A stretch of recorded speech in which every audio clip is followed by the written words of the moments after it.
Hello and welcome to the inaugural episode of Does It Make Sense? Today we're going to be looking at the space combat of Battlestar Galactica, and we're going to be deciding, okay, this is all the technology we've seen, this is how they're using it, are they actually doing it properly, or are they all complete morons? Because unfortunately with a lot of sci-fi franchises, it's the latter. Battlestar Galactica is actually an exception in not only does it do it right, but it does it right asymmetrically in that the colonial fleets use one form of warfare and the Cylons use another, and it actually makes sense for them both to do so, and they're both using the right one based on their technology available to them. So, because it's asymmetrical, we have to start the breakdown with one at a time. We're going to start with the colonial fleet. So, first question we have to ask and answer: what should you be basing your fleet around? Should you be using dedicated fleet carriers, should you be using battleships, or should you be using a battleship carrier hybrid? Since I've already told you they've done it right, and we know battlestars are a battleship carrier hybrid, you already know the answer to that, but let's go through the methodology anyway.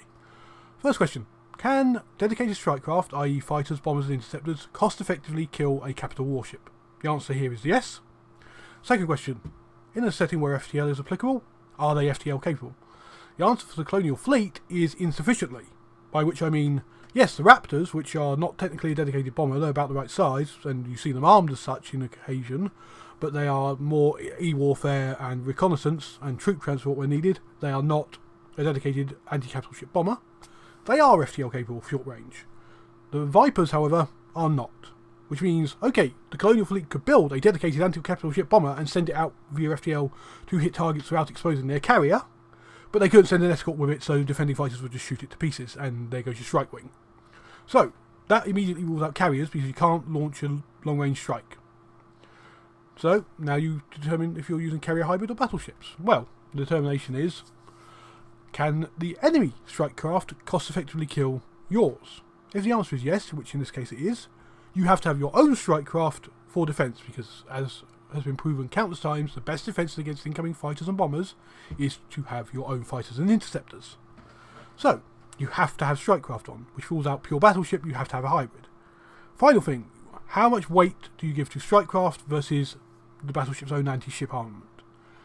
Now, we've seen with Battlestars, they're about 50-50 split. They do primarily use their strike craft as their anti-ship strike wing, but they're armed to do so themselves. Likewise, they've also got a lot of anti-fighter armament, but their fighters also active defensively. So, how do you make that determination?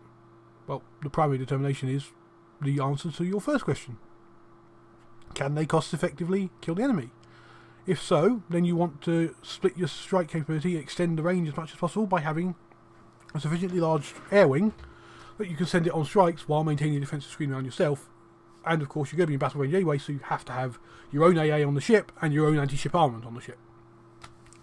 So we confirm that the Battlestar is the correct approach, and because they can't use the dedicated bomber in FTL capability, but their fighters are also capable of taking out Cylon capital ships if sufficiently armed with missiles, which they can be. They're not normally, but they can be.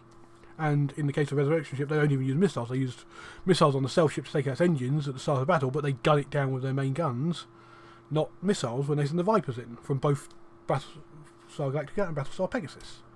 So, we've determined the colonial fleet's got their composition right. Second question, support ships. We don't see any for the colonial fleet throughout this series. We only ever see Battlestars. There are variations on those Battlestar designs over, I believe it's 50 odd years.